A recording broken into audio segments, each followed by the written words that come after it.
Tota la roba interior que portes és especial. Cada dia és especial. Ei, aquesta resposta no me l'esperava. Avui el rei de la música urbana catalana, Lil Dami, ve a fer un concert a Lleida i nosaltres aquí des de la Brava no ens volíem perdre l'oportunitat de parlar amb ell. Esteu preparats? Som-hi! Pues, tu sempre dius que ets una persona imparable, no? I a nosaltres ens agradaria saber si tens algun ritual o alguna cosa especial abans d'entrar a un concert. Vomitar. Vomitar? Ara feia temps que no em donava... O sigui, quan vaig començar la primera gira el 2019, abans de cada concert era trallada. Però unes trallades, perquè em poso molt nerviós. Que sigui el concert que sigui. Quan fa, Lil Dami, que no venies a Lleida? I també te volíem preguntar què és el que més t'agrada d'aquestes terres de Ponent? Em pregunta trampa perquè tampoc he vingut gaire per Lleida. I l'últim cop que vaig venir precisament a aquesta sala a fer una xerrada, justament, així que tampoc hi a visitar el Kelly, que també vindrà avui. Llavors, m'ha sorprès. Jo a Lleida ciutat mai havia estat vaig venir i vaig marxar l'altre cop que vaig venir, no havia estat. I veníem i hem dit el mateix tot el cotxe, en plan, que guapo, l'esplanada amb l'heroi que teniu amb el riu, quin riu és aquell? Conyo, vale. Secret. Clar, conyo, quin riu ha de ser això? Doncs jo pensava, això està de lujo per venir aquí a fer uns unos per la tarda. Caragols? Sí. Vale, ens quedem amb els caragols, pues. Els caragols són tradició, no? Claro. Com tradició catalana. De Lleida, Sí, ja ho sabia, que no sé. Que sí. Tu com a artista del gènere que fa trap en català, creus que als altres artistes o als teus companys en si de professió se'ls desprestigia una mica perquè no se'ls considera com a músics o aquesta visió ha anat canviant i evolucionant una mica amb el temps?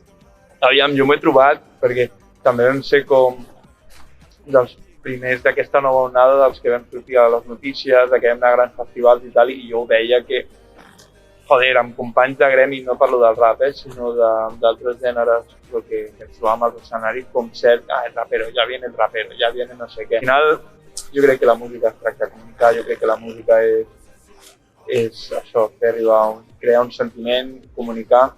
Si ho aconsegueixes, crec que dona igual mitjans que hagis fet servir. Si aconsegueixes la finalitat es compleix, què més dones si he estudiat música, si no he estudiat música, si faig servir aquest plugin, si faig servir aquest Pinterest. La música li agrada a la gent, si està funcionant, si la gent connecta amb el que faig, doncs està dona igual.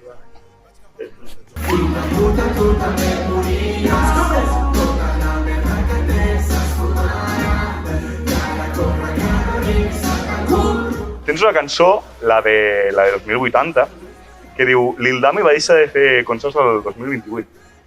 Això és cert? Com te veus tu dintre uns anys? I si puc abans. No.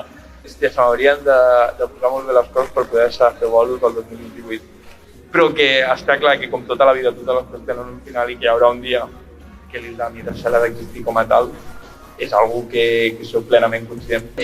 Vale, anem a la següent. Tu sempre dius que el món del rap en català mai havia estat tan viu i, bueno, aquí a Lleida sempre se'ns diu que som els que parlem més diferent el català i sempre hi ha aquest tòpic, no?, els de Lleida sempre són els raros, sempre són els estranys, els que parlen malament el català, per què no dir-ho? Tu què en penses?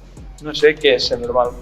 A mi m'agrada la pluralitat en tots els aspectes i crec que és superguai que el català es parli de diferents formes, igual que segur que m'escolteu parlar català a mi i diu, aquest tio fot unes pates al diccionari i parla diferent, però bueno, cadascú té la seva forma de fer les coses. Si tots parléssim igual, si tots fóssim igual, ja que avorrit, no? I a part de crear tu el teu propi trap amb la nostra llengua, que és el català, tens algun referent, sigui del panorama català, sigui del panorama espanyol, què t'inspira per fer les teves pròpies cançons? Jo haig de dir, i és que la veritat és que això sona un tòpic que és una cosa que diuen tots els raperos, però escolto bastant poca música, poc rap fet aquí, la veritat. Sí que escolto, perquè òbviament escolto Cassià, escolto Trenta Fama, el que està fent el Teuma, que em sembla el millor raper en català. A Itàlia, escolto algo a Itàlia, però quasi tot als Estats Units.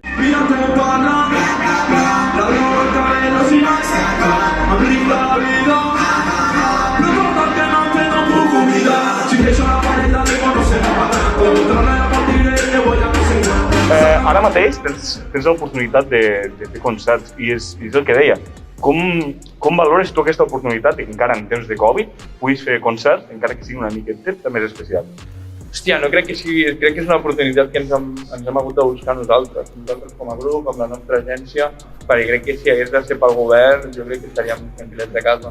I, tio, em toca la moral que algú tan tonto, no? Com fer concerts, com cantar en directe, s'ha convertit com en algo revolucionari, que sembla que jo hagi de moure's a terra per poder cantar una hora i mitja d'un escenari.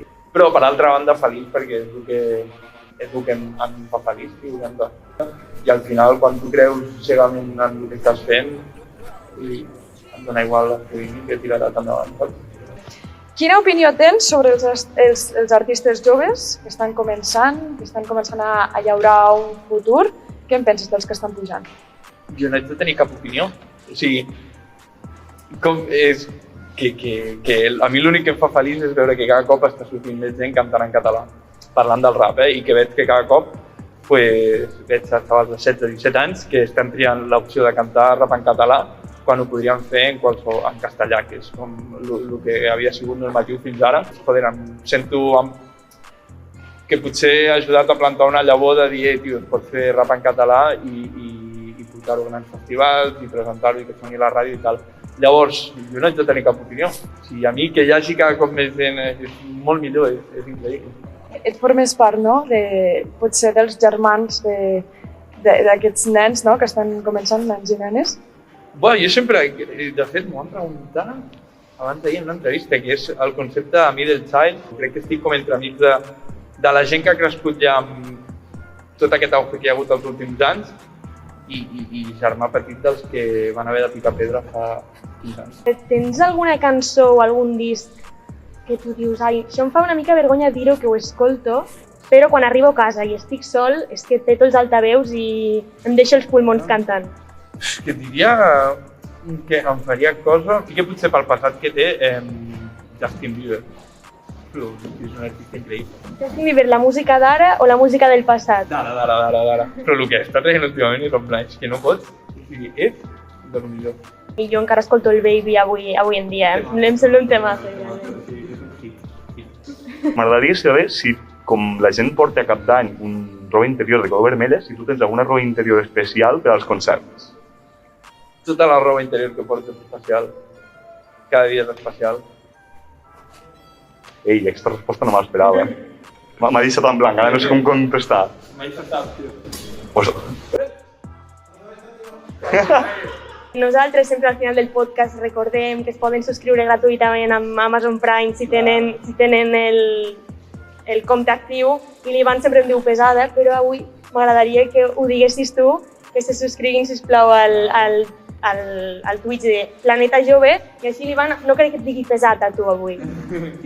Cabrons, subscriviu-vos al canal de Twitch de Planeta Jove, tio, que si teniu Prime és gratis i així li poden fotre gasolina 98 al cotxe, cago en Déu. Doncs moltes gràcies per concedir-nos aquesta entrevista. Deixem aquí ja, que t'has de preparar pel concert. Toca trallar. I no res, desitgem molta sort, segur que no la necessites i estarem aquí per veure-ho. Moltes gràcies.